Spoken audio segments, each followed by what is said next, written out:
السلام علیکم ناظرین، سورج ٹی وی کے ساتھ میں ہوں آپ کی میزبان رابعہ چودھری۔ خبر شامل کرتی ہوں لاہور سے۔ علاقہ تھانہ نذیر آباد جامعہ بلال مسجد میں کھلی کچہری پولیس ڈویژن ماڈل ٹاؤن کی طرف سے لگائی گئی۔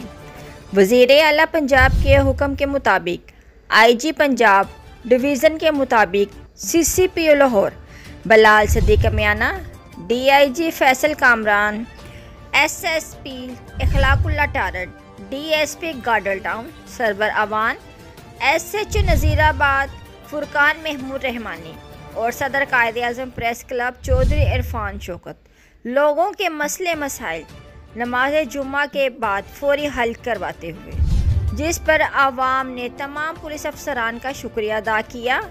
موقع پر انصاف حاصل کرتے ہوئے آئندہ بھی کھلی کچہری لگانی چاہیے تاکہ عوام کے مسئلے مسائل موقع پہ حل ہو سکیں۔